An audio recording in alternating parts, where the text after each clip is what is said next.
there, Sir from 17 once again. This is The Witcher 2 Dark Mode Difficulty video walkthrough. This is the first real mission of Chapter 1 and it's entitled Indecent Proposal. So one thing you'll notice just then, guys, was that the door took quite a long time to open, and on console this is not installed either, to my just sheer frustration. It takes a while to load. The game loads a lot and it loads quite long, which, you know, on PC is probably mitigated, but you're also going to see doors that seem to open instantly, and you're going to wonder how the hell is that possible. Well, that is The Witcher 2 in perfect mode, but unfortunately it involved my hand editing out the time it took for the door to load. And I'm going to catch as many of the doors as I can, but because there's so many of them, I will miss one or two, like the one I just missed then. So just bear with that, folks. Same with the saving. I save quite a lot in this game, and for the most I'm going to try and remove it all, but I will undoubtedly miss one or two, because there's 16 hours worth of footage here, so it's a lot to sift through to get everything. And as much as I try to do my best, some will undoubtedly slip through the cracks. So, but into the alchemy menu, you notice I'm going to be using some of the ingredients we've picked up to make some Falca's Blood. Falca's Blood is the one I'm going to be using the most because it just gives you a base damage boost on your sword. It's nice and simple to make. And as I've probably no doubt already mentioned, I'm going to be picking up as much crap as I can all over the place and dumping it into the storage facility so that in the second chapter I can immediately get the good armor and look a bit suave, and then on the third one do the same. Because the dark mode exclusive items are ridiculously powerful. They're really powerful. I've just been finishing up the arena, which is a side game to the story mode, and the dark weapons are even stronger than some of the best gear in the arena, which is kind of crazy. But something that's quite funny and worth noting, oh, by the way, you can only come here if it's midnight, if it's kind of night time. When you talk to him it doesn't trigger, as I just showed you, so you're at the mercy of the scripting for this sequence. But I was playing in the arena, and the arena plays very differently to the game, because I don't think it's been patched the way the game has. So the arena is, for all intents and purposes, in some ways, a more honest version of what the game originally was on PC. Because if you don't know, I recommend you look it up. The patch notes on this game are pretty amazing. There's been so many changes and tweaks that, you know, if I'd have played the game at an earlier stage, I would have probably not liked it anywhere near as much, because they've fixed a hell of a lot of things that I still think are kinda not fixed well enough. And on top of that, the arena has enemies that you don't even meet in the game, which is really strange. But the most annoying thing is almost every hit from an enemy knocks you over, and that doesn't happen in the campaign. But it used to happen before they patched it, and in the arena I don't think they have. So you're getting knocked on your ass after every hit, and it makes it really annoying. And another thing that happens is the enemies mob you while you're on the ground, which is something that they rarely ever do in this mode, which is weird. Yet in the previous version of the game before the patches, that's exactly what they did. And I'll tell you this, guys, it's a much harder fucking game. Like, you get knocked over with more than one guy near you, and they will gangbang you before you've even had a chance to stand back up. It's some full-on Demon Souls bullshit. And I came up against a golem who spammed his running move, which knocked me over, and in the animation of getting back up, he spammed the running move again, which knocked me over again, and he literally chained the running move and took off 90% of my life before it got to a point where the AI just, you know, capriciously thought, I'll not do it, and it enabled me to stand back up. But really, really just bullshitty. And if you've not tried the arena, I recommend it. It's much tougher than the game. It's just there's no real incentive to play it, and I don't understand why it wasn't in the game, because it would have been such an interesting thing to include.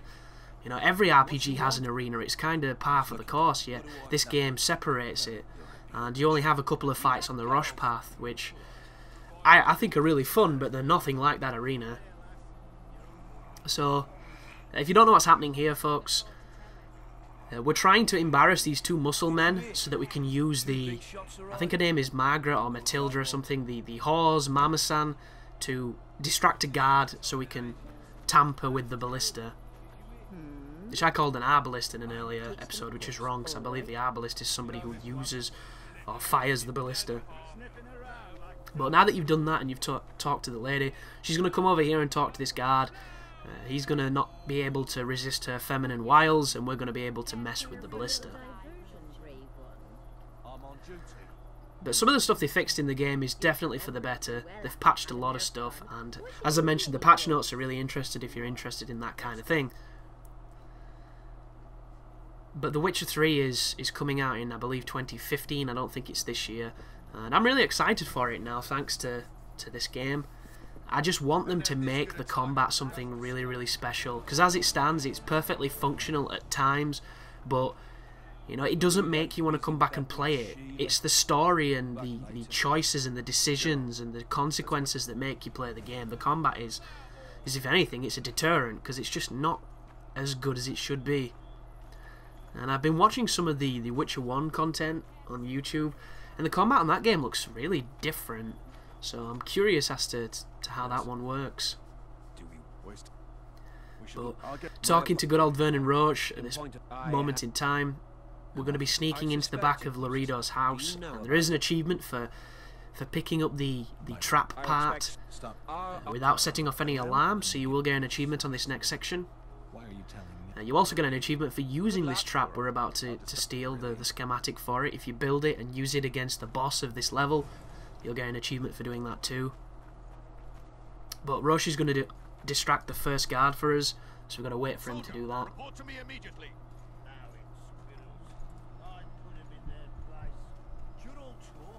Here he comes. And the best thing to do is just save. You know, save as many times as you need to, because the stealth mechanics on this game, it's like everything else in the playing of the game. When it works, it's fine, but every so often it just doesn't. And it's really, really frustrating, because a lot of people have asked me what this game compares to. And, you know, it compares to a lot of RPGs. You know, it's kind of like an Oblivion, just not with the same scale, because it's more, you know, it's more linear, it's more reserved. You know, there's aspects of pretty much any fantasy RPG you've ever played in this game.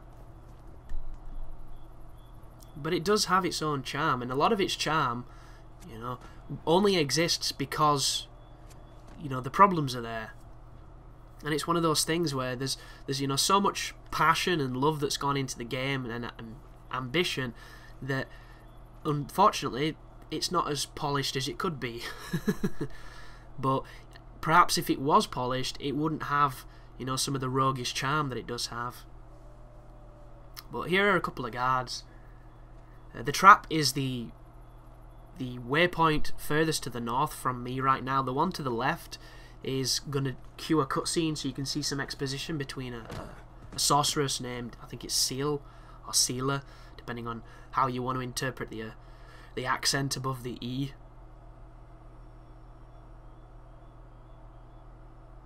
There's also a guard on the other side of this wall that I'm waiting to see if I can spot, and I'm not... Ah, there it was. Do you see him? Because this was the first time I'd actually really explored this area, so I wanted to be as thorough as possible. And as soon as he passes, knock him out. And I believe that's all the guards that you have to really contend with at this point. So you are free to do some salvaging, to look around, to pick some stuff up, which is arguably the most fun part of the game, I think. I believe that's a locked door, and there's also a tunnel that leads down into the Fight Club, which I completely forgot about, and I was curious. So you're going to see me edit out me going down into there and coming back out a bit later on in this video. But as far as the weapons go, my plan for weapons on this first chapter is just to get some of the more efficient and easy ones. You're going to see me making silver swords, you're going to see me finding the Espadon, you know, which is all pretty simple stuff. The looting video is going to be a bit of a dull video, which is why I've sped it up, but at the same time it's important because, you know, you might not know of some of the rooms I'm going in, and I wanted to give you kind of a guided tour of Flotsam. I don't do the same for Lebinden, even though I did do it, because I thought I'd save you from another 5 minutes of me, you know, speed walking around picking up all the shit. I also slowed down the sequence where I get the sword I'm going to be using for the majority of this chapter, which is an incredibly powerful sword, but it's very slow, so you need to be aware that you're not going to have the same mobility, and mobility is probably more important I think, than power, even though I'm using this, you know, powerhouse of a weapon. And that diagram just there that we got for the robust silver Witcher sword is one of the best weapons, silver weapons, at this part of the game, so we need to build that really quickly. And you might be curious as to exactly what I'm covering in this guide, minus, you know, the main stuff. And at first what I was going to do, I was going to kind of speedrun the game. I was going to only do the missions that get you to the next chapter, that get you to the end of the game. And the guide would have probably been about 3 hours long. And I'm really enjoying the game, so I decided to embellish a little bit upon it. So I'm going to pretty much cover as many of the side missions as I can. I even covered the poker ones, the fighting ones, and the arm wrestling ones, but when I was editing them and watching them back, I realised that they were boring as shit. So you're not going to see any of that crap. Mainly because it's very simple to do. You know, you've got waypoints for all of it, and the mini-games are so simple that they're hardly mini-games. So instead, you're just going to, you know, have individual videos for most of the missions, unless there's something specific, you know, why I don't do them. Like, some of them might be failed, some of them might clash with other ones, some of them I might not like, you know, you get the impression. But right here is the edit of me going in the cave and coming, because there's absolutely no reason to do it. I was just exploring and I couldn't remember what it was. But once you do the fights in Flotsam, you'll get invited to the Laredo fights, and that's where they'll take place. And you have a choice of either throwing the fight and getting a lot of money from Laredo, or winning it and finishing the objective. Because if you throw the fight, you actually fail the mission, which, that's really strange. And there's a couple of instances of that happening in the game, where you'll fail for something really strange, and the only really way to know how not to fail is to have failed. So it does empower you a little bit, but it can be quite frustrating. But once you come back to Roche, go through the conversation tree, and now you have to go and see Bernard Laredo, which is actually a funny little grammatical thing, because in England we say Bernard, that's how that name would be pronounced, but in America it's generally pronounced Bernard, which just one of those strange things. So once you come up here and you talk to the archer guy, he's going to let you in. There's a couple of stuff to be looted from Laredo's house, but for the most it's pretty standard stuff. I really don't like this hood on The Witcher, and there's nothing you can do about it unless you put on a different piece of armour. It's not the fact that I don't like hoods. I'm actually a big fan of hoods. You know, I think they look cool in concept and can look really cool in delivery on games. But this one, it's that ridiculous flap thing, that little nipple that he's got dangling down the back. It's too thin. Why is it that thin? I don't get it.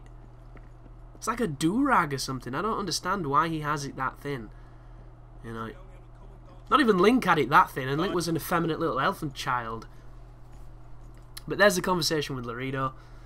That is pretty much the end of Indecent proposal. All that's left to be done now is to leave the estate. So before we do that, we're going to be looting, because it's the best thing in the game, just robbing stuff. And you never get told off for doing it, which is my favourite part.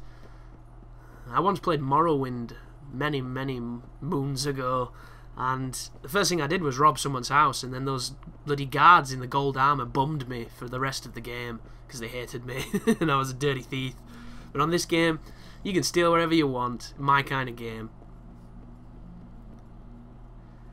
But this is the first link in a series of main missions that will take us to Chapter 2, and the alternative to the way I'm going to go is much darker when you deal with Laredo, because I'm not really going to be dealing with Laredo. I'm going to be siding with Iorveth, and he kind of goes off on his own thing. But if you do follow the Roche storyline, then it's a much darker resolution, but a good one, and I recommend you see it, because I liked it a lot. So thank you for watching, guys. I hope you're enjoying the guide, and you take care now.